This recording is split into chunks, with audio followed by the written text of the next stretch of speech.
Inialay ng binatang ito ang buong buhay niya sa kanyang pamilya, isinakripisyo ang kanyang mga pangarap at maging ang sarili niyang kaligayahan para sa kanila. Ngunit nagtapos ang kanyang buhay sa isang miserableng wakas, ipinagkanulo at pinatay ng sarili niyang kapatid sa mismong harap ng kanilang ama. Mas maaga, tinanong niya ang lalaking nakatayo sa harap niya kung bakit ito dumating. Ang sagot ay malamig at walang pag-aalinlangan. Naroon siya upang pabagsakin siya. Sa sandaling iyon, naging malinaw ang katotohanan. Mula pa sa simula, balak na talaga ng lalaking ito na gamitin ang buong unit bilang panlilinlang lamang, upang itapon sila kapag tapos na ang kanilang silbi. Tiningnan siya ng lalaki at nagsalita ng may paghamak, sinasabing ito lamang ang tanging silbi ng isang nilalang na walang pakpak tulad niya. Mapanuksong tinanong kung hindi ba siya ang hanggal niyang anak na si Ash. Ang bahay ng Elmhine ang pangunahing angkan ng militar sa kontinente, isang pamilyang nagsilbing espada at kalasag ng maharlikang pamilya sa loob ng maraming henerasyon. Sa kanilang pamumuno ay nakatayo si Roderick Elmhine, ang tanging tao sa bansa na nagtataglay ng lahat ng 7 pakpak, at ang mga pakpak ay isang sagisag na nakaukit sa likod. Habang mas maraming pakpak ang taglay ng isang tao, mas malaki ang kapangyarihang mahika na nakatago sa kanilang katawan. Tanging ang mga may pakpak lamang ang may kakayahang gumamit ng mahika sa loob ng sambahayang Elmhine. Ilang taon na ang nakalipas, nang siya ay halos mamatay sa gitna ng isang malupit na bagyong nyebe, iniligtas siya ni Rodri, sa paniniwalang may dahilan kung bakit siya nabuhay. Inialay ni Ash ang lahat ng mayroon siya upang bayaran ang utang na iyon. Ngunit kahit gaano siya nagsikap, hindi siya kailanman kinilala. Walang tigil siyang kinutya ng kanyang mga kapatid, tinatawag siyang walang pakpak dahil wala siyang sagisag na nagtatakda ng kanilang dugong angkan. Gayunpaman, tiniis iyon ni Ash. Nagsanay siya araw at gabi, naniniwalang balang araw ay gagantimpalaan ang kanyang debosyon. Nabasag ang paniniwalang iyon sa misyong ito. Sa gabing iyon, napaligiran ang unit ni Ash mula sa lahat ng panig. Ngayon ay naunawaan niya. Ipinadala sila roon upang mamatay. Humingi ng sagot si Ash. Tinanong niya kung ito na ba ang wakas ng katapatang ipinakita niya sa buong buhay niya, kung ang pagtataksilbang ito ang huling sagot ng kanyang ama. Malamig ang sagot ni Rodri. Tinanong niya kung anong inaasahan ng isang kasangkapan lamang. Tinawag niyang sakit sa mata si Ash at tumalikod, inutusan na itapon siya. May nabasag sa loob ni Ash. Sa bugzo ng galit at kawalan ng pag-asa, sumugod siya at hinampas ang leeg ni Rodri. Isinumpa niya ang sarili sa paniniwalang naniwala siya rito. Bahagya lamang nakagasgas ang talam sa balat ni Rodri. Sa sumunod na sandali, binalot ng mga tanikala si Ash mula sa likuran. 2 tao ang lumapit, mga lalaking minsan niyang tinawag na mga kapatid. Pinutol ng isa ang kanyang braso. Dinurog ng isa pa ang kanyang binti. Umubo ng dugo si Ash habang bumagsak ang kanyang katawan sa lupa. Nagtawanan ang kanyang mga kapatid, nilalay siya, pinapaalalahanang ang isang nilalang na walang pakpak ay nararapat lamang gumapang sa lupa. Pinisil ni Ash ang natitira niyang kamao at nagtanong ng huling beses. Kung balak naman pala siyang itapon ni Rodri kahit ano paman, bakit pa siya iniligtas noon? Hinablat ni Rodri ang buhok ni Ash at sumagot ng walang emosyon. Sinabi niyang huwag siyang magpanggap na mahalaga. Mula pa sa simula, wala siyang naging silbi kay Ash. Ang kailangan niya ay ang kapangyarihan ng 7 pakpak na naninirahan sa isang katawan. Napatingin si Ash sa kanya nang hindi makapaniwala. Ipinagpatuloy ni Rodri, sinasabing naging kapaki-pakinabang ang ina ni Ash. Ipinanganak niya ang isang binhi tulad ni Ash para lamang sa kanyang kapakanan. Hindi naunawaan ni Ash ang ibig niyang sabihin. Bago pa siya makapagtanong, isang espada ang tumago sa kanyang likod. Bamawa ng sakit ang kanyang mga pandama habang unti-unting lumubog sa dilim ang kanyang kamalayan. Habang kumukupas ang kanyang ulirat, tinanong ni Ash ang sarili kung ganito nga ba magtatapos ang kanyang buhay, at kung may kahulugan ba ang kanyang pag-iral. Biglang tumama ang lamig sa kanyang mukha. Biglang bumukas ang mga mata ni Ash. Sa isang saglit, inakala niyang ito na ang kabilang buhay, dumampi ang nagyayelong hangin sa kanyang balat. Nasusunog ang kanyang mga baga sa bawat paghinga. Noon niya naunawaan, ito ay realidad. Nakahiga siya sa gitna ng nagngangalit na bagyong nyebe, nasa mga bisig ng isang mahinang babae. Bumuhos ang takot sa kanya habang sinubukan niyang gumalaw at biglang nanigas. Mali ang pakiramdam ng kanyang katawan. Pakiramdam ni Ash ay napakaliit ng kanyang mga binti. Itinaas niya ang kanyang kamay sa harap ng kanyang mga mata at napatitig dito sa hindi makapaniwala. Siya ay nagulat at isa ng sanggol. Nang makita niya ang babaeng may hawak sa kanya, napagtanto niyang hindi na ito gumagalaw. Patay na siya. Pagkatapos ay pinaganya ni Ash ang kanyang kakayahang maghanap. Lumawak ang kanyang paningin lampas sa bagyo. Naramdaman niya ang tatlong nakasakay sa kabayo na dumaraan sa nyebe. Nagmamadali silang naghahanap. Sumigaw ang isa sa mga lalaki, inuutusan ng iba na magmadali. Ipinahayag niyang para kay Lord Rodri, kailangan nilang mabawi ang sanggol na kinuha ng babae. Halos tumigil ang puso ni Ash. Mahina siyang bamulong, tinatanong kung tama ba ang kanyang narinig. Rodri, pangalan ng kanyang ama. Kung sanggol ang hinahanap nila, walang duda kung sino ang pakay. Sa dati niyang buhay, nakarinig siya ng mga bulong-bulungan na siya raw ay napulot sa isang gabing may nyebe tulad nito. Isang nakakatakot na pagkaunawa ang gumapang sa kanyang isipan. Bumalik ba siya sa nakaraan? Ang ideya ay tila katawa-tawa at imposible. Ngunit lahat ay nagtuturo roon. Papunta na ang mga mangangabayo. May isang bagay na alam si Ash nang may ganap na katiyakan. Kapag nanatili siya rito, mahuhuli siya at ibabalik sa bahay ng Elmhine. Muli siyang magiging pag-aari ni Rodri. Tinipon ang bawat patak ng kanyang kalooban, nagsimulang gumapang si Ash. Mahinang damaloy ang mana sa kanyang munting mga kamay, itinutulak ang kanyang katawan pasulong, pulgada kada pulgada. Nanginginig ng marahas ang kanyang mga paa at kamay. Naging mababaw at putol-putol ang kanyang paghinga. Tumagos ang lamig sa kanyang mga buto. Uminit ang kanyang mga ugat. Sumisigaw ang kanyang katawan na huminto, ngunit hindi siya tumigil. Gumapang si Ash dahil alam niyang kapag tumigil siya, mamamatay siya, at kung mabuhay man siya balang araw, gagantay siya kay Roderick Elmhine. Lumipas ang oras sa matinding paghihirap. Unti-unting humina ang bagyo at nagsimulang sumikat ang araw. Pinilit pang gumapang ng sanggol ang sarili bago tuluyang mawala ng malay sa harap ng isang batang babae. Sumigaw ang bata, sinasabing tinawag niya ang kanyang ama at may kung ano raw doon. Ang lalaking nasa likod niya ay si Viscount Hyfrydide, isang mataas na ranggong maharlika. Maingat na binuhat ng lalaki si Ash, bakas ang pagkalito sa kanyang mukha. Hindi makapaniwala niyang ibinulong kung bakit may sanggol sa ganitong lugar. Pagkatapos ay napatingin siya sa bakas sa nyebe, isang mahaba at hindi pantay na landas ng maliliit na bakas ng paggapang na umabot sa nagyayelong lupa. Nanigas ang Viscount habang tinatitigan ang layo na narating ng sanggol sa gitna ng bagyo.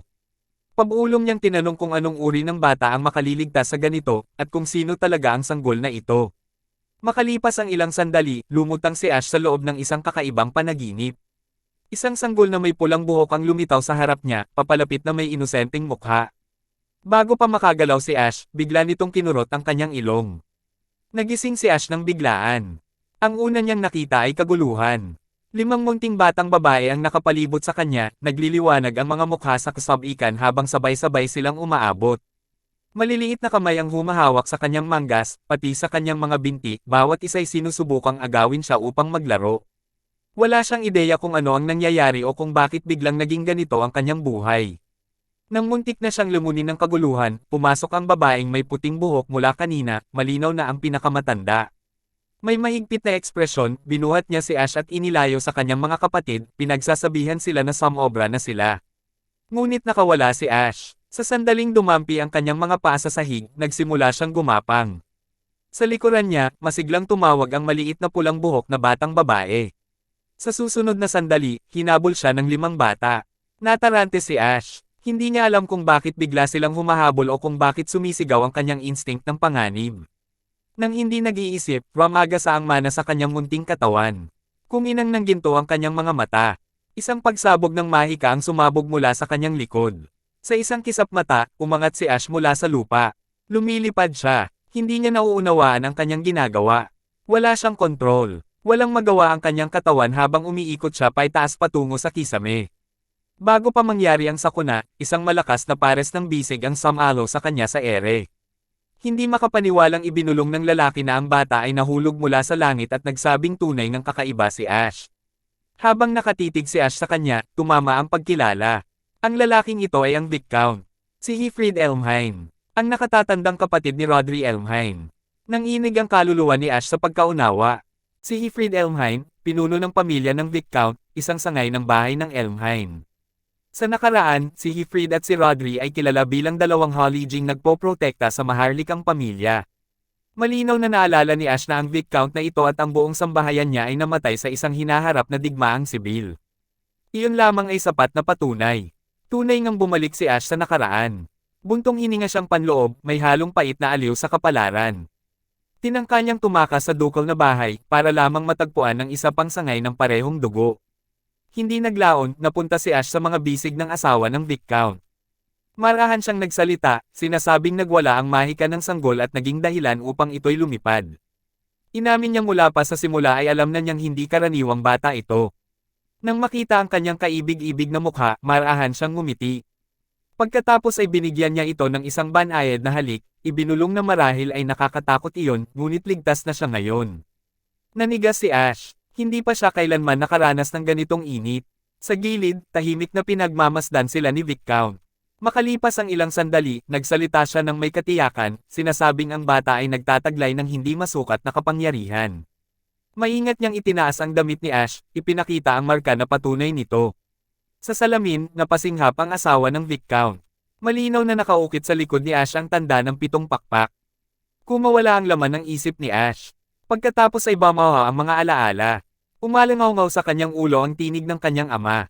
Ang malamig na mga salita ni Rodri tungkol sa pangangailangan sa kapangyarihan ng 7 pakpak na naninirahan sa kanyang katawan.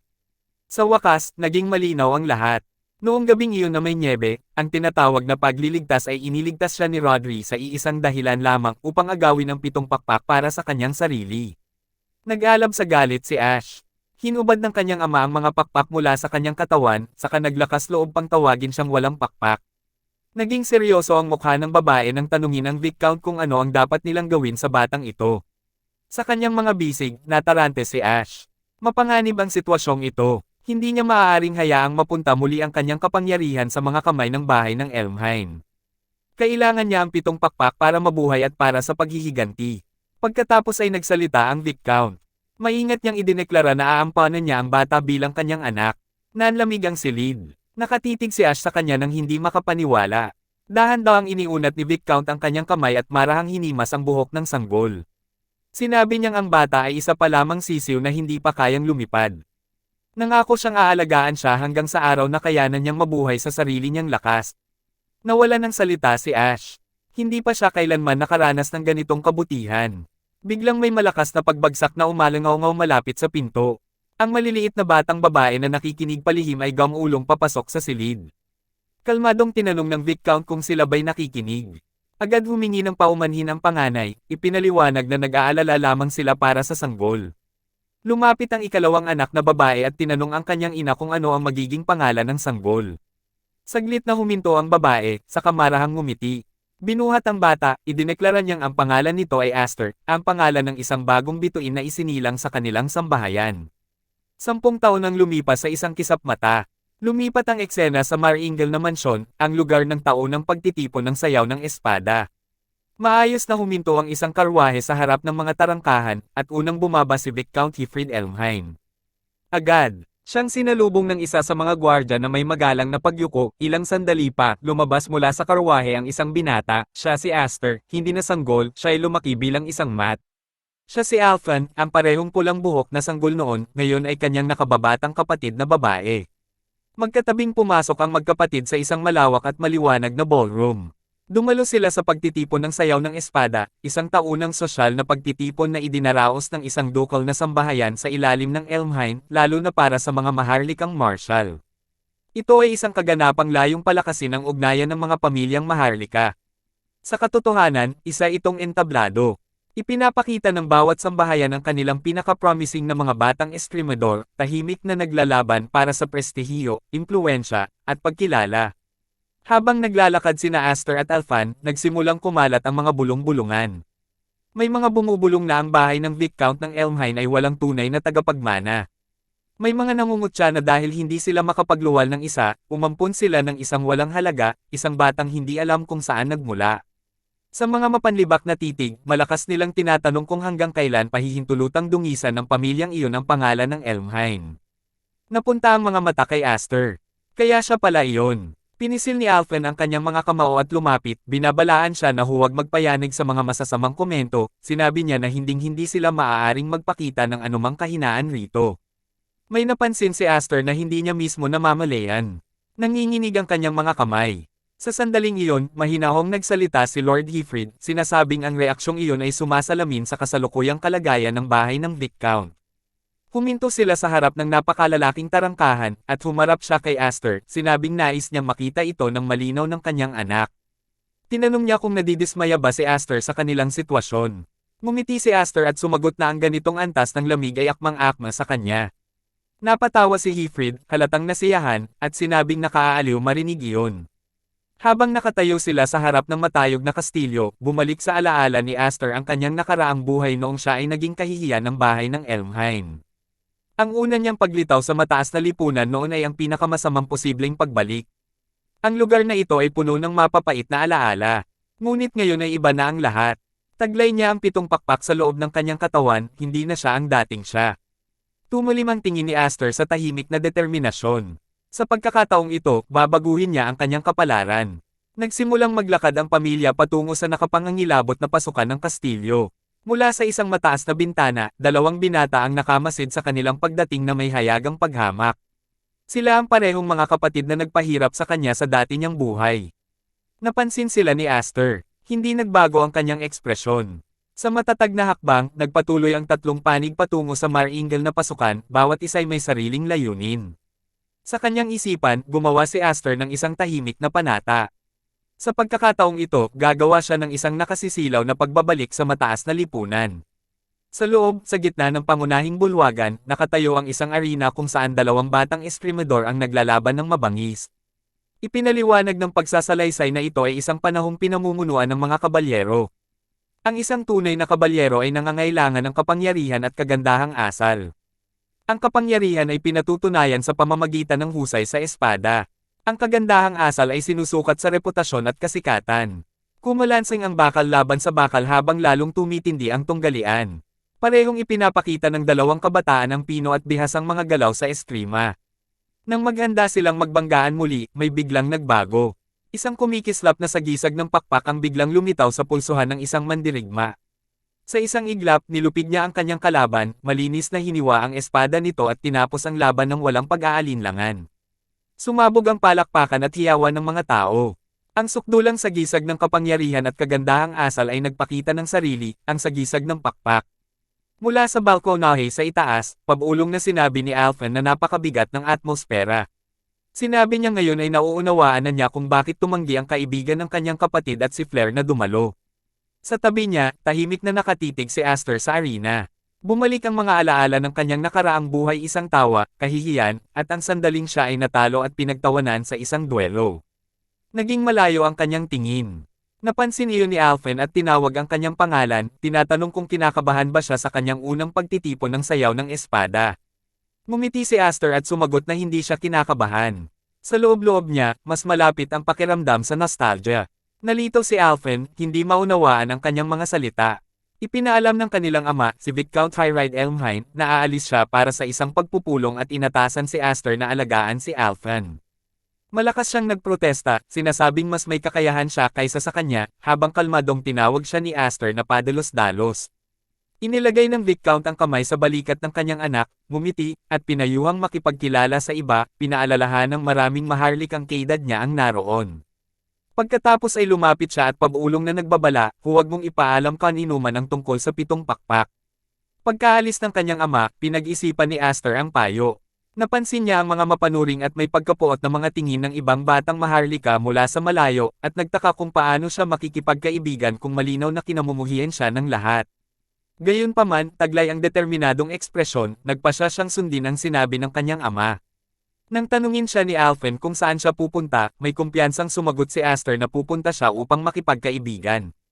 Sa ibaba, isang grupo ng mga kabataang maharlika ang nakahiga ng maayos sa paligid ng isang upuan. Nakaupo roon ang 2 anak na lalaki ni Duke Rodri. Nang lumapit si Aster, tinignan siya ng isa sa mga binata mula ulo hanggang paa ng mapanlate at mariing tinanong kung sino siya. Kalmadong binati siya ni Aster, tinawag siyang bayaw na si Darius, na ikinagulat ng grupo. May magalang na ngiti, ipinakilala niya ang sarili bilang si Aster Elmhine, ang nakababatang kapatid mula sa sambahayan ng Viscount. Ipinaliwanag niyang nakita niya sila kanina at nais lamang bumati. Ngumiti ang kapatid ni Darius, sinasabing si Aster ay isa lamang ampon ng pamilyang Viscount. Tumawa ng mapanlate si Darius, sinabing ngayon ay nauunawaan na niya kung bakit walang hiya si Aster sa pagtawag sa sarili bilang isang Elmhine. Malinaw silang naalala ni Aster, sina Darius at Grian, ang 2 lehitimong tagapagmana ng bahay ng Elmhine, ang parehong 2 pumatay sa kanya sa nakaraan. Dumilim ang kanyang tingin habang iniisip na dati nakakatakot sila. Ngayon, mukha lamang silang mga batang nagpapanggap na ganap na lalaki. Tumalas ang kanyang determinasyon. Biglang hinayla ni Alphen ang kanyang braso at hinimok siyang umalis. Sa sandaling iyon, tinawag ni Darius ang kanyang pangalan. Nanigas siya sa takot. Tinukso siya ni Darius, tinatanong kung hindi na ba siya magtatago sa likod ng kanyang ama ngayon. Inutusan niya itong lumapit at aliwin sila. Tumanggi si Alphen, sinasabing walang ugnayang amo at alipin ang kanilang mga pamilya. Hinayla niya si Aster palayo, ngunit ipinagkanulo ng nanginginig niyang kamay ang kanyang takot.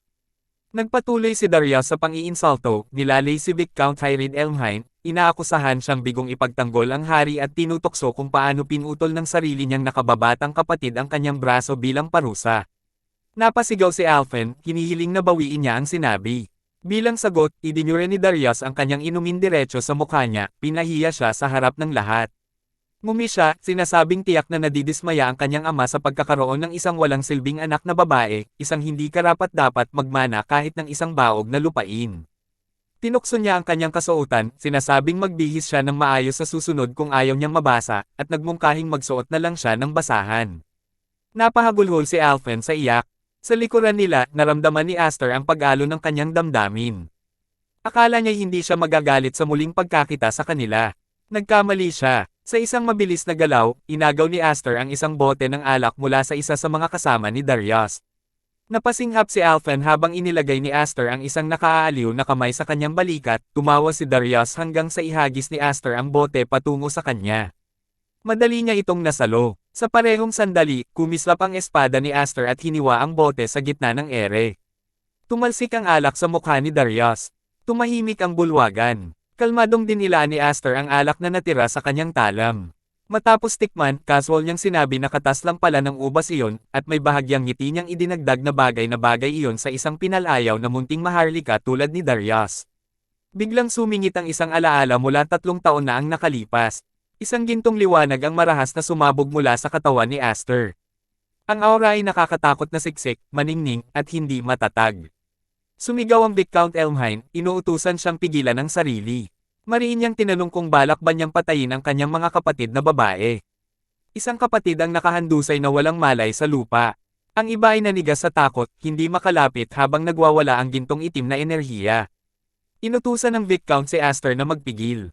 Habang nakatitig sa nakalululang aura, pabulong na sinabi ni Hefre sa sarili na ito ang tunay na kapangyarihan ng 7 pakpak. Hindi niya kailanman inakalang ang ganitong mapanganib na lakas ay maaaring ikulong sa loob ng isang bata. Sa unang pagkakataon, pumasok ang pagdududa sa kanyang puso. Tinatanong niya kung ang kapangyarihang ito ay tunay na maaaring kontrolin ng sinuman. Tinitigan niya si Aster na napapalibutan ng marahas na aura at tahimik na tinanong kung naniniwala ba siyang kaya niya itong kontrolin. Biglang bumalik ang eksena sa kasalukuyan. Isang gwardya ang sumugod sa bulwagang pulungan kung saan nagtitipon ang pangunahing at mga sangay na pamilya ng bahay ng Elmhine. Sumigaw siya tungkol sa isang emerhensya, ginambala ang talakayan. Mariing humingi ng paliwanag ang isa sa mga duke. Ibinunyag ng mensahero na 2 anak ng bahay ng Elmhine, isa mula sa pangunahing pamilya at isa mula sa sangay ay kasalukuyang naglalaban sa isang duelo. Kumalat ang pagkabigla sa buong bulwagan. Walang pag-aalinlangan, tumayo si Viscount Hyride Elmhine at nagmadaling tumungo sa arena. Kasabay nito, tumakbo si Alphen patungo sa kanyang ama, desperadong sinusubukang ipaliwanag ang nangyari. Mula sa balkonahe na nakatanaw sa pangunahing bulwagan, pinanood ng isang duke ang arena ng may interes at bahagyang ngiti. Sa ibaba, sina Aster at Darius ay magkatapat sa gitna ng arena, napapalibutan ng mga nagulat na manunood. Nagkomento ang duke na ang alitan ng magkakapatid sa loob ng makapangyarihang bahay ng Elmhine ay hindi madalas masaksihan. Sumama ang iba pang mga duke sa balkonahe, masusing nagmamasid.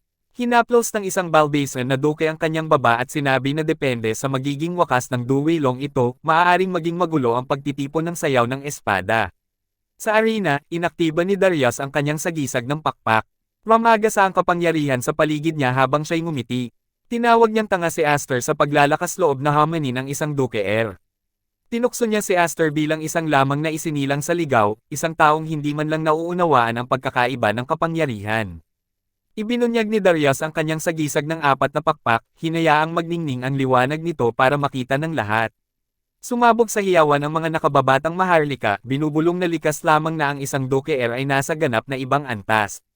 May mapanuksong ngiti, hinamon ni Darius si Aster na ilantad ang sarili niyang sa gisag ng pakpak, tinatanong kung nahihiya ba siya para ipakita ito. Kalmadong sumagot si Aster na ang ipagmalaki ang isang simpleng guhit ay hindi niya estilo. May kumpiyansang ngiti, idinagdag niyang ang paggawa ng ganoong kaiyahiyang bagay ay hindi niya kayang gawin. Nag-alab sa galit si Darius. Nagmungkahi si Aster ng isang postahan. Kung mananalo si Aster, hihingi ng tawad si Darius sa publiko. Tumawa si Darius at sumagot na kung siya ang manalo, magiging aso niya si Aster. Pagkatapos ay sumugod siya pasulong, sumisigaw na gagamitin niya si Aster habang buhay. Nagbanggaan ang kanilang mga espada sa isang pagsabog ng puwersa. Walang kahirap-hirap na hinarang ni Aster ang hampas, kalmado at hindi matinag ang kanyang tindig. Gayunpaman, naramdaman niya ang hilaw na kapangyarihan sa likod ng mga atake ni Darius. Habang inihahanda ni Darius ang kanyang susunod na hampas, kumislap ang kanyang talim ng mana. Ipinagyabang niya ng malakas ang lakas na ibinibigay ng kanyang sagisag ng pakpak at pinakawala ng sunod-sunod na mga atake. Nanatiling depensibo si Aster, eksaktong hinaharang ang bawat hampas. Mula sa balkonahe, sumigaw si Alphen ng pangalan ng kanyang kapatid sa takot. Nagkomento ang Balbesa na duke na hindi pa hinog ang husay ni Darius sa espada, ngunit idinagdag niyang walang saysay ang teknik sa harap ng napakalaking mana. Ipinaliwanag niya na kung ang mana ng isang pakpak ay parang apoy ng kandila, ang mana na nakapaloob sa apat na pakpak ay walang iba kundi isang pagsabog. Muling ngumiti si Darius, puno ng pangungutya ang kanyang tinig. Tinukso niya si Aster, tinatanong kung nasaan na ang tapang na ipinakita niya kanina. Tinatanong niya kung balak pa ba ni Aster na pilitin ang isang paghingi ng tawad o kung puro hangin lang ang lahat. Hindi sumagot si Aster. Kalmado niyang hinarang ang bawat ataking ibinato sa kanya ni Darius.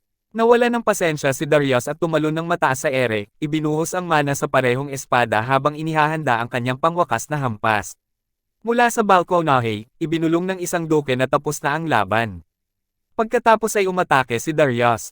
Itinaas ni Aster ang kanyang espada at walang kahirap-hirap na hinarang ang parehong talam. Nanigas ang arena. Nakatitig si Darius sa hindi makapaniwala, hindi maunawaan ang nangyari. Sa wakas ay nagsalita si Aster, kalmado at malamig ang kanyang tinig, sinabi niyang masyadong maraming sinasabi si Darius. Sa sumunod na iglap, gumanti si Aster. Ang kanyang hampas ay nagpalipad kay Darius paatras sa ere. Umagos ang gininto ang liwanag sa kahabaan ng espada ni Aster habang ibinubuhos niya rito ang kanyang mana. Tahimik niyang inalala na sa loob ng 10 taon ay natutunan niyang kontrolin ang mana sa loob ng bahay ng Viscount, magtiis, magpigil, maghintay para sa sandaling ito. Bawat ataking inilunsad ni Darius pagkatapos noon ay malinis na pinutol. Sinabi ni Aster na ang lahat ng taong iyon ay wala ng iba kundi paghahanda upang agawin ang pagkakataong durugan siya.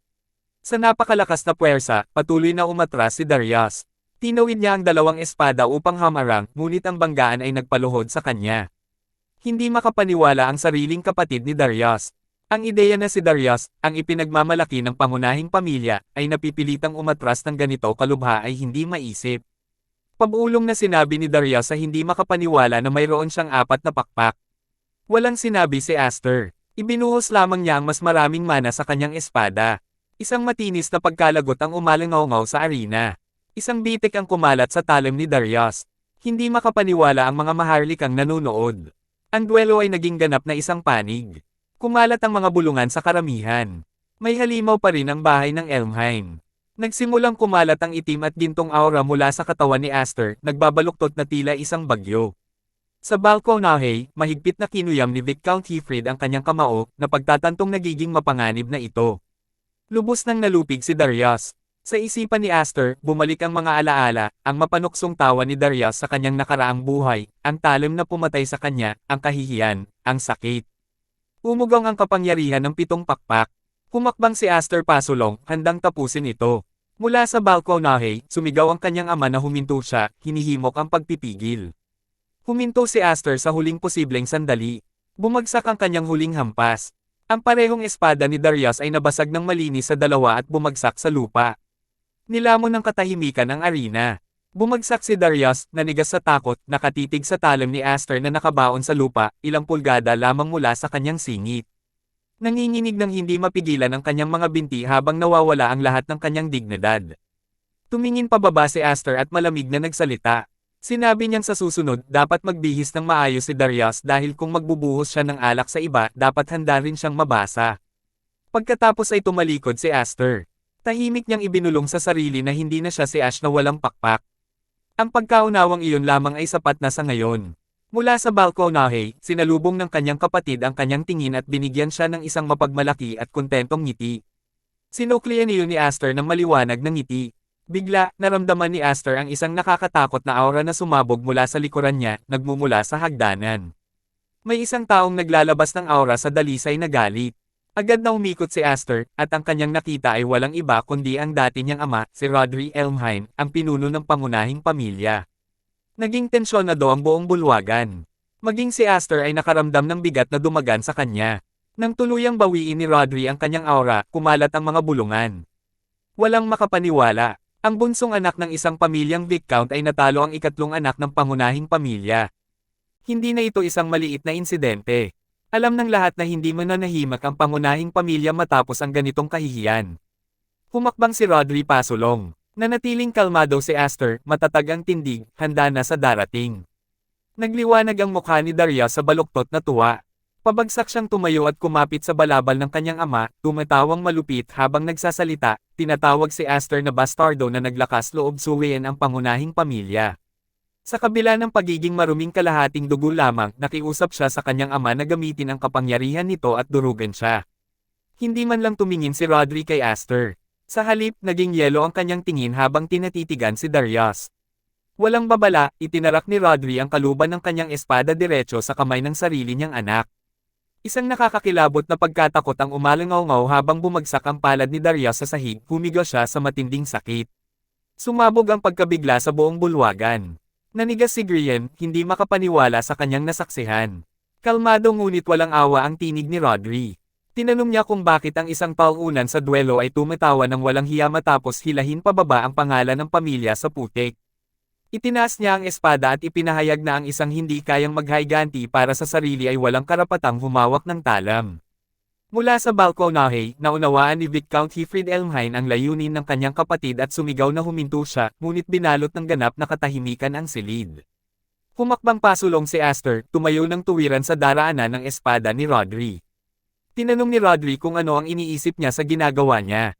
Pantay ang sagot ni Aster na hindi pa humihingi ng tawad ang kanyang pinsan sa kanyang kapatid, at ang parusa nito ay maaaring maghintay hanggang matapos iyon. Sumabog palabas ang aura ni Rodri. Umungal siya, sinasabing isang ulilang pinulot ni Hifrid ang naglalakas loob na hamarang sa kanya, at tinanong kung tunay bang naniniwala si Aster na siya'y naging miyembro ng bahay ng Elmhine nang hindi kabahagi ang dugo nito. Hindi natinag si Aster. Sinabi niyang siya ang anak ng Viscount, dugo man o hindi. Natutunan niya mula sa kanyang ama ang dangal ng isang kabalyero at ang bigat ng isang pangalan ng pamilya. Saglit na napatingin si Rodri kay Hifrid sa balkonahe. Pagkatapos ay tumigas ang kanyang mukha.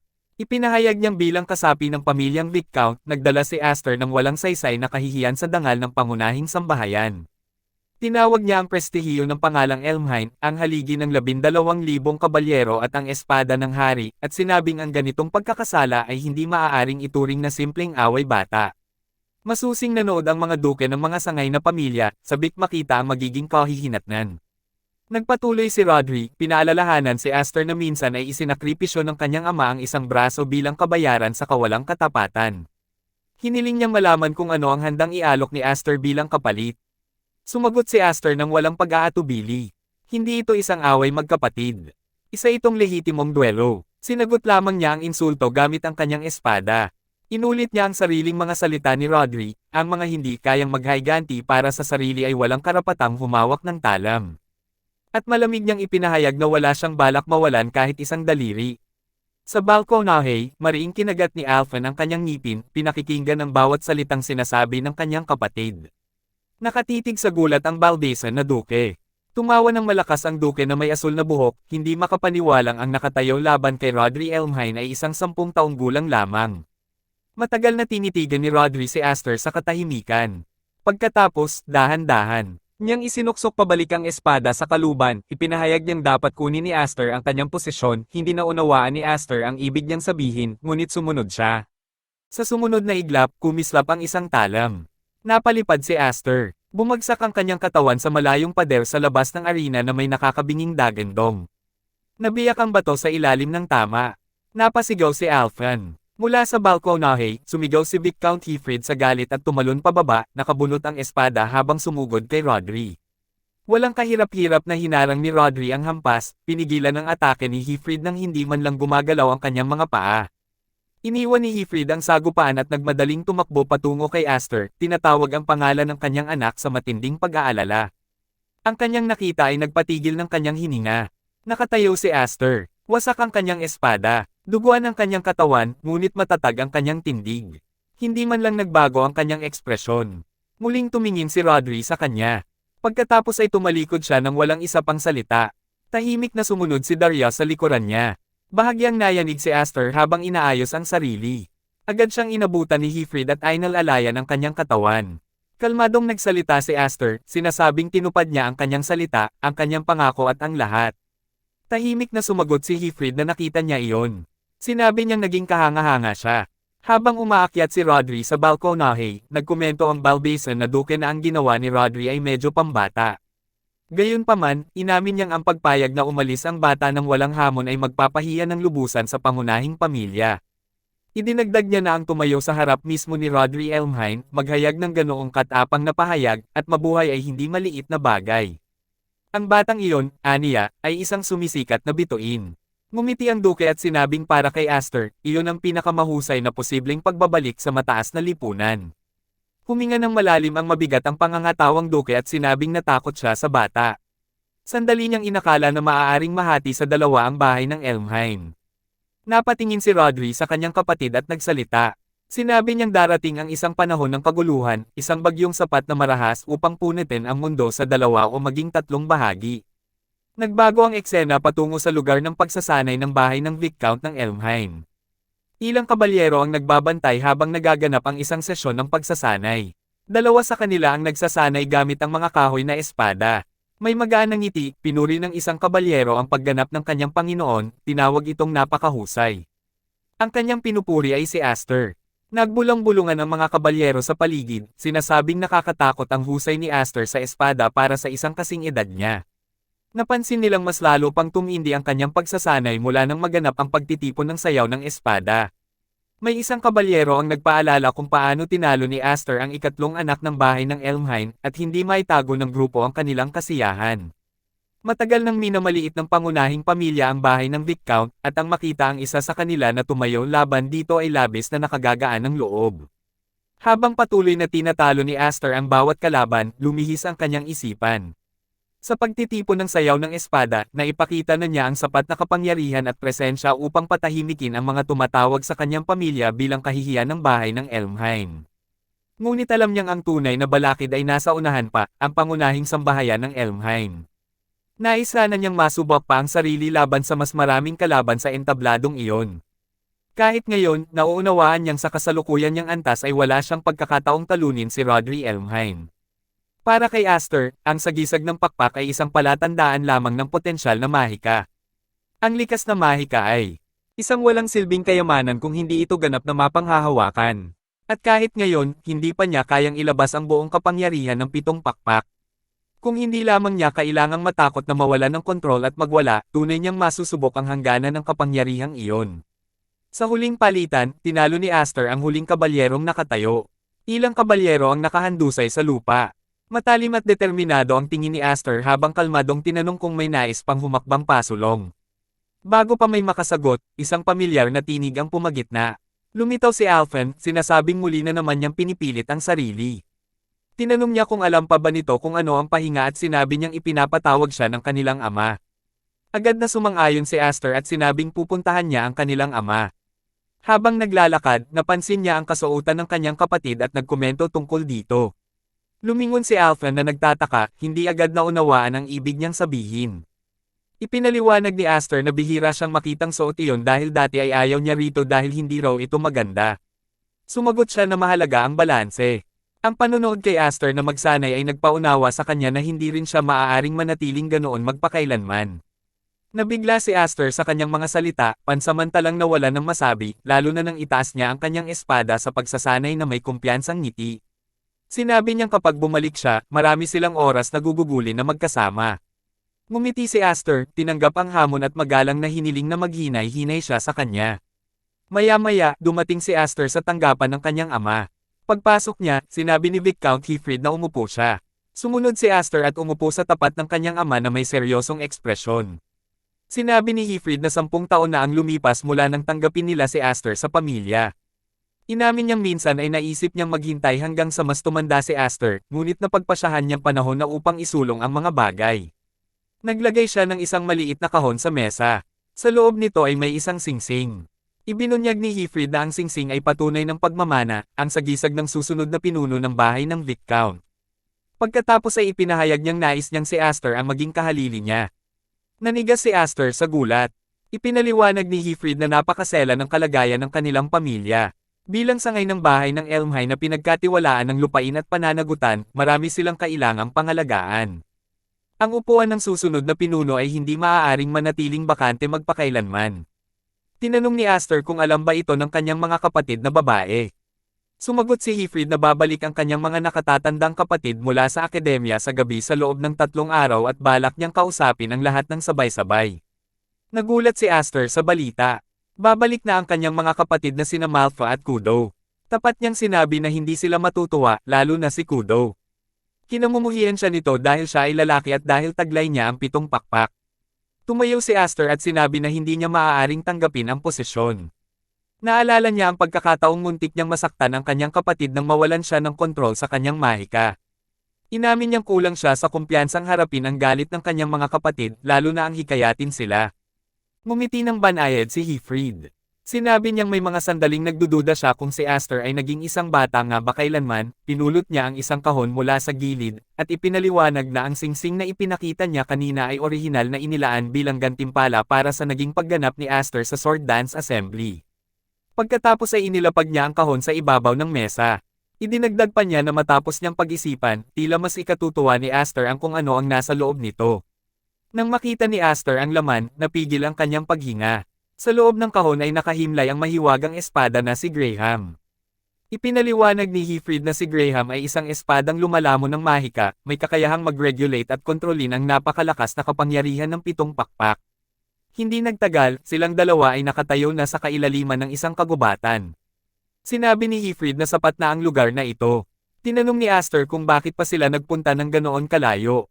Kung ang pakay lamang ay ipakita sa kanya ang espada, aniya, sapat na sana ang dojo.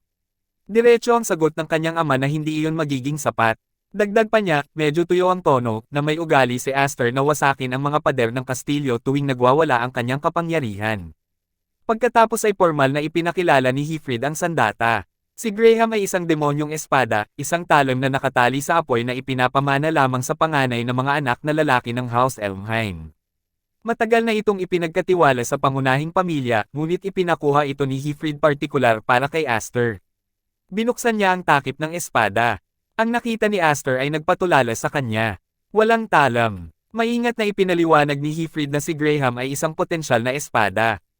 Kapag binuhusan ito ng mahikang kapangyarihan, ang espada ay mabubuo gamit ang sariling mana ng may hawak. Bilang demonstrasyon, pinalaya niya ang kanyang kapangyarihan. Isang napakalakas na bulk zone ng pulang mahikang enerhiya ang sumabog palabas. Umuga ang kagubatan habang isang nagliliyab na arko ang humiwas sa mga puno sa malayo, malinis na pinuputol ang lahat ng madaanan nito. Binalaan niya si Aster na kung mahina o kalahati lamang ang determinasyon ng may hawak, sa halip ay sisipsipin ng espada ang lahat ng kanilang mahika. Iyon ang dahilan kung bakit may madilim na reputasyon si Graham. Pagkatapos ay iniabot ni Heathread ang espada kay Aster at tinanong kung nais niyang subukan. Tumigas ang mukha ni Aster. Kinuha niya ang espada. Sa sandaling nagsimula siyang magbuhos ng mahika dito, may hindi kapani-pani walang nangyari. Ang kanyang gintong mana ay kusang damaloy ng makinis, natural, at hindi mapipigilan. Sa loob ng kastilyo, tumangala ang mga kabalyero sa training grounds habang isang napakalaking pulang guhit ng liwanag ang humiwas sa kalangitan. May isang kabalyerong bumulong sa gulat, nagtatanong kung may bumagsak bang kometa. Sinagot siya ng isa pa, tinawag siyang tanga at itinuro na mula sa kabaliktarang direksyon ng galing ang liwanag. Napansin din ni Alphen ang nagliliyab na bakas. Marahan niyang ibinulong na tiyak na si Aster iyon. Bumalik sa kagubatan, nakaupo si Aster sa lupa.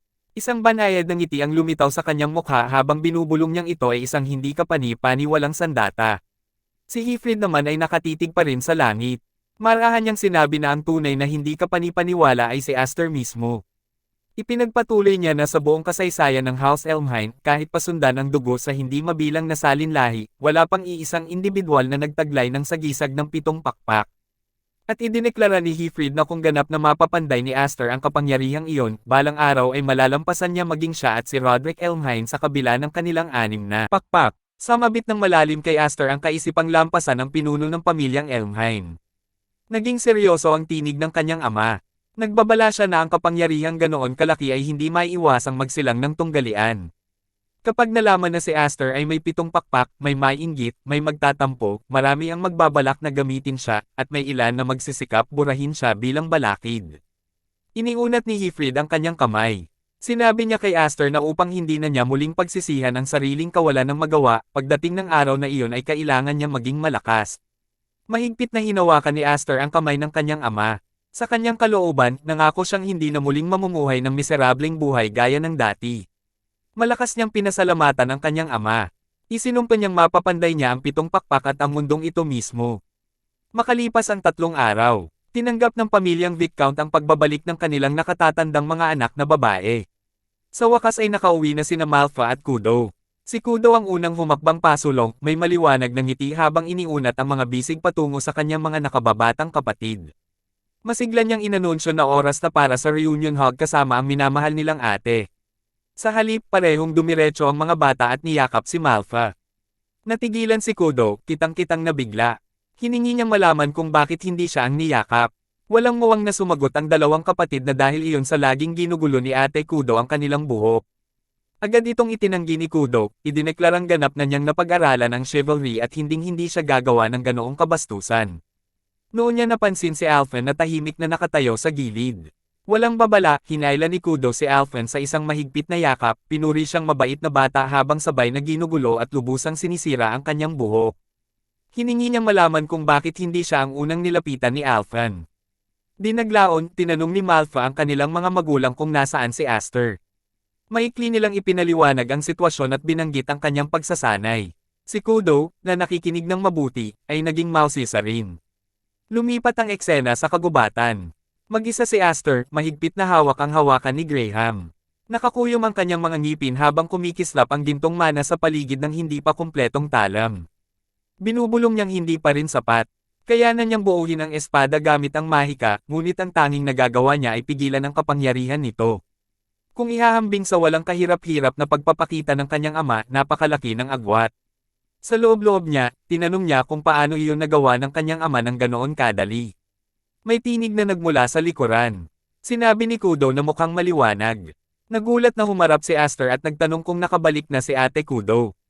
Bahagyang ngumiti si Kudo. Sinabi niyang hindi man lang nagpakita si Aster upang batiin ang nagbalik niyang kapatid at tinawag itong napakalamig. Tinanong niya kung hindi ba sila karapat-dapat sa atensyon nito o kung sa tingin niya espesyal na siya ngayon. Idinagdag niyang narinig na niya ang lahat ng nangyari sa pagtitipon ng sayaw sa espada. Kahit sa Night Academy, pinag-uusapan siya ng mga tao. Sinabi niyang tiyak na ipinagmamalaki siya ng kanilang ama. Maingat na sumagot si Aster na narinig din niya ang mga tagumpay ni Kudo. Sa kabila ng pagiging baguhan pa lamang, naging mahusay siya sa maraming misyon at ginawaran ng Platinum Order, ang Honorary Knight Medal ng taong ito. Tinanggap iyon ni Kudo ng walang pag-aatubili, sinasabing sa kabila ng lahat ng iyon, hindi pa rin niya maaaring manahin ang posisyon ng kanilang ama. Matapos ang sandaling katahimikan, tinanong niya kung totoo bang tinanggihan ni Aster ang usapin ng pagmamana. Sa loob-loob ni Aster, nagtaka siya kung sino ang nagsabi sa kanya, pinaghinalaan niya ang kanilang ama at agad nakaramdam ng gulo. Sa labas, sinabi niyang hindi iyon ang kanyang intensyon, naniniwala lamang siyang kulang pa siya sa kwalifikasyon sa ngayon. Humakbang pasulong si Kudo, bumaba ang kanyang tinig habang sinabing alam na alam ni na Aster at ng kanilang ama kung ano ang kanyang pangarap. Inakusahan niya silang malupit. Hinugot niya ang kanyang espada bago pa makarik si Aster. Tinaga ni Kudo ang isang punong malapit at inihagis ang napakalaking punong kahoy patungo sa kanya. Tumalon si Aster palayo, muntik na itong tamaan, at sumigaw, hinihinging malaman kung ano ang ginagawa niya. Kalmadong sumagot si Kudo na matagal na at iminungkahing subukan siya ng kanyang ate. Ngumiti siya at nagbabala na hindi na siya magpipigil sa susunod. Sinabi ni Aster na tumigil siya. Wika niya, hindi pa kumpleto ang kanyang espada. Malamig na tinanong ni Kudo kung gagamitin din ba niya ang parehong palusot kapag kaharap ang kaaway sa larangan ng digmaan. Natahimik si Aster. Sinabi niya na ang isang kabalyero ay dapat laging ituring ang sarili na nasa larangan ng digmaan. Kung sobra siyang magpipigil, babala niya, maaari niya itong durugan. Sa sandaling iyon, tumalon si Kudo sa ere. Naunawaan ni Aster na hindi ito biro. Halos pinipigil pa lamang niya ang kanyang mahika, ngunit alam niyang wala siyang pagpipilian.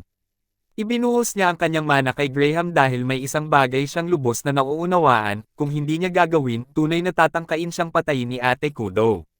Nagpatuloy ang kanilang sagupaan sa kailaliman ng kagubatan. Ang mararahas na shockwave ay kitang-kita kahit mula sa malayo, habang ang mga bug zone ng liwanag at presyon ay gumugulong sa mga puno. Pumitik ang dila ni Kudo habang muling inundayan ng palo ang kanyang espada, matalim at walang awat ang kanyang ekspresyon. Sinabi niyang kasing talas pa rin ni Aster ang kanyang espada gaya ng dati, at hindi niya akalaing makakasabay pa ito sa kanyang swordsmanship matapos ang napakalaking pag-unlad niya sa Knight Academy. Sunod-sunod na hinarang ni Aster ang kanyang mga atake, ang mga tamay umaalingaw-ngaw sa kanyang mga braso. Nagpatuloy si Kudo, tinatanong kung anong klaseng palusot ang espada niyang iyon. Bago pa siya matapos, inikat ni Kudo ang kanyang tindig at inihagis siya paatras gamit ang napakalakas na puwersa. Malamig niyang idineklara na lubhang nakakaawa ang kontrol niya sa mana. Dumulas paatras si Aster ngunit napanatili ang kanyang tindig. Tumangala siya at sinabing kasing walang awa pa rin siya gaya ng dati, tulad ng naaalala niya. Sa loob-loob niya, bumalik ang kanyang mga alaala. Ganito na noon pa si Kudo. Bilang nag-iisang lalaki sa pamilya na may karapatang magmana, at bilang may hawak ng wing crest na mas mataas kaysa kanino man sa sambahayan, siya ay palaging tinak sa kanyang pag-iral. Para kay Kudo, hindi patas ang lahat tungkol sa kanya. Siya ay isang bagyong naghahanap ng away sa bawat nakikitang kawalang katarungan. Kung tutuusin, siya ang likas niyang kaaway. Biglang tumalon ng mataas si Kudo. Sa sandaling makita iyon ni Aster, alam niya kaagad kung ano ang susunod. Ibinagsak niya ang kanyang espada ng may dumadagandong na puwersa. Ang banggaan ay nagpadala ng marahas na shockwave sa sahig ng kagubatan. Tumingin pababa si Kudo at idineklara na hindi siya karapat-dapat maging susunod na pinuno ng pamilya. Lumipat ang eksena sa silid ng kanilang ama. Nakatayo si Alphen malapit sa bintana, halatang balisa, tinanong niya ang kanyang ama kung talagang ayos lang naiwan ang dalawa, itinuturo na sa pinakamasama, may maaaring mamatay sa laban ng magkapatid. Kalmadong sumagot si Hifrid na mabubuting karibal ang dalawa. Inamin niyang maaaring maging pabaya sila, ngunit mariing sinabi na hindi iyon haantong sa ganoon. Patuloy na nag-aalala, sinabi ni Alphen na umaasa siyang tama siya. Matapos ang maikling katahimikan, tinanong niya ang kanyang ama kung bakit niya sila pinabalik mula sa Knight Academy sa simula pa lang. Ramdam niyang hindi lamang ito para pag-usapan ang pagmamana. Binuksan ni Hifrid ang isang drawer at may kinuha. Nang makita iyon ni Alphen, napigil ang kanyang hininga. Isa itong selyadong sobra ng pamilyang Elmheim. Ipinaliwanag ng kanyang ama na ito ay isang pagpapatawag mula sa pangunahing pamilya ng Elmheim. Idinagdag niyang tila nais ng matatandang kumokontrol sa ubod ng pamilya na makita ng harapan ang kanilang apo. Tahimik na tinanong ni Alphen kung talagang ganoon kaseryoso. Walang pag-aatubiling sumagot si Hifrid. Sa pinakamasama, aniya, maaari nilang mawala si Aster. Nagpatuloy ang kanilang laban sa kailaliman ng kagubatan, ang mga espada ay nagbabanggaan ng paulit-ulit habang ang mga shockwave ay gumugulong sa mga puno. Habang nagpapalitan sila ng mga hampas, nagsalita si Aster, sinasabing tumigil na siya sa pagsasabi ng ganoong kahangalan. Pinaalalahanan niya si Kudo na tinanggihan na niya ang pagmamana at alam niya iyon. Itinaas ni Kudo ang kanyang espada, ang kanyang mukha'y umiikot sa iritasyon. Sumagot siya na iyon mismo ang hindi niya matanggap. Ibinagsak niya ang espada ng sobrang lakas. Halos saluhin ni Aster ang hampas gamit ang kanyang espada. Napakalaki ng tama, mas mabigat kaysa sa inaasahan niya. Para itong hindi pakikipaglaban sa isang eskrimador kundi pagharap sa isang troll na umiindayog ng isang napakalaking, hindi pinanday na maso. Dinagdagan pa ni Kudo ang lakas ng atake. Sa huling sandali, iniikot ni Aster ang kanyang pulso at binaliktad ang talam. Sa lupa bumagsak ang atake ni Kudo. Matalim siyang tinanong ni Aster kung makikinig na ba siya sa wakas. Bahagyang ngumiti si Kudo at tinanong kung tumatakas na ba siya. Sa susunod na sandali, pinalaya niya ang kanyang lakas ng walang pagpipigil. Ipinadpad si Aster sa gilid at bumangga sa isang puno. Nabiyak ang balat ng puno sa likod niya habang umubos siya ng dugo, nanlaki ang mga mata sa hindi paniniwala. Tumingin pababa si Kudo at idineklara na kung pag-ikot lang ng espada ang alam niya, ikatlong antas lamang siya. Malamig niyang ipinagpatuloy na kahit ang mga kayang humawak ng mana lamang ay pangalawang antas. Tanging ang mga tunay na nakapagsanib ng espada at mana ang maituturing na unang antas. Tumigas ang kanyang ekspresyon habang sinabing lubos siyang nabigo sa kanya. Ipinaliwanag niya na ang pagkakaiba sa Wing Crest ay tuwirang sumasalamin sa dami ng manang kayang hawak. Kahit isang pakpak na diferensya ay halos katumbas ng 3 beses na lakas. Sinabi niya na sa hilaw na lakas at tibay, siya na may 5 pakpak ay mababa na ng 2 buong antas kumpara sa kanya at sa 7 pakpak nito. At gayon paman, ipinagpatuloy niya, iniiwasan niya ang harapang banggaan ng kapangyarihan at sa halip ay umaasa sa paborito niyang mga teknik ng espada. Muli siyang bahagyang ngumiti at tinanong kung talagang napakaliit ng tiwala niya sa sariling lakas o kung natatakot siyang muling mawala ng kontrol tulad ng 3 taon na ang nakalipas. Mas bumaon pa sa kanya ang mga salitang iyon kaysa sa anumang talam. Nanigas si Aster sa loob-loob niya. Umalo ng pagkabigla habang sumagi ang kaisipan. Natatakot ba talaga siya dahil sa insidenteng iyon? Napagtanto niyang hindi niya kailanman sadyang pinag-isipan iyon. Sa unang pagkakataon, tinanong niya ang sarili kung hindi ba niya walang malay na nililimitahan ang sarili niyang kapangyarihan. Bumagsak ang kanyang tingin sa hawakan na espada. Binubulong kung iyon din ba ang dahilan kung bakit pakiramdam ni Graham ay hindi matatag dahil pilit niyang pinipigil ang kanyang mana sa buong panahong ito. Tumigas ang ekspresyon ni Kudo. Sinabi niya na taglay ni Aster ang lahat ng bagay na kailanman niyang hinanggad. Idineklara niya na kung balak nitong hayaang mabulok ang mga pagpapalang iyon sa kay-abangan ng hindi man lang nauunawaan ang halaga, dapat na itong ipasa sa kanya ang lahat. Sumugod siya pasulong, ang intensyong pumatay ay hindi na pinipigil. Handa si Aster. Hinarap niya ang buong lakas na atake at sumagot ng sariling hampas. Umalangaw-ngaw ang banggaan sa kagubatan. Napaurong si Kudo, nawala ng balanse habang nakatitig sa kanya sa hindi paniniwala. Hindi siya makapaniwalang naisalag niya ang buong lakas niyang atake. Bahagyang ngumiti si Aster. Pinasalamatan niya siya, sinasabing dahil sa kanyang mga salita ay tuluyan na siyang nagising. Pagkatapos ay sumugod siya ng buong bilis. Pumikit ng bahagya si Kudo at nagtanong sa loob-loob kung bakit ito umaatake nang hindi man lang pinapahupa ang talam. Inayos niya ang kanyang tindig at tinanong kung nauubusan na ba ito ng mana, agad ding tinanggihan ng isip na iyon bilang imposible. Habang sumusulong si Aster, nagsimulang damaloy ang mana sa kanyang espada. Nilinaw niya na ang 7 pakpak ay nagtatago ng isang hindi pa nararanasang, hindi nauubos na reserba ng mana. Alam niyang hindi pa niya ito ganap na makokontrol. Kaya sa halip na pilitin ang perpeksyon, tuluyan niyang binitawan ang pagpipigil. Sa isang iglap, binitiwan niya mismo ang espada. Ibinuhos niya ang lahat ng kanyang mana sa galaw ng atake. Bumagsak ang hampas, madaling sinalag ni Kudo. Pinatatag niya ang sarili at ngumiti, tinanong kung talagang pinag-isipan ba niya ang mga bagay sa karaniwan niyang kalahating luto na paraan. Tiningnan siya ni Aster nang may hindi matinag na kaseryosohan. Sinabi niyang wala siyang balak sayangin ang ikalawang buhay na ito. Idineklara niyang sasamantalahin niya ang pagkakataong ito upang angkinan ang kapangyarihan ng 7 pakpak, ang espada na si Graham, at maging ang kanyang pamilya. Sinabi niyang mga bagay ang mga ito na hindi niya kailanman makakamtan noon, gaano man siya desperadong nagpumiglas. Sa mga salitang ikalawang buhay, natigilan si Kudo sa loob ng isang kisap mata.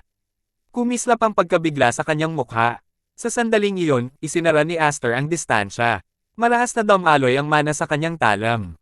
Tumalon siya ng mataas, naghahandang umatake gamit ang lahat ng lakas, at saka naglaho. Nanlaki ang mga mata ni Kudo nang mawala siya sa paningin sa isang iglap. Sa halip bumaba si Aster, mas pinagsiksik pa ang kanyang mana. Ibinuhos niya ang mas marami pang kapangyarihan sa espada at idineklara ng malakas na wala ng pagpipigil. Agad itong naramdaman ni Kudo. Alam niyang magtatapos na ang laban. Ibinagsak ni Aster ang kanyang espada nang may nakapanglululang puwersa, ang hangin ay humahagulgol habang ang espada ay papatama kay Kudo.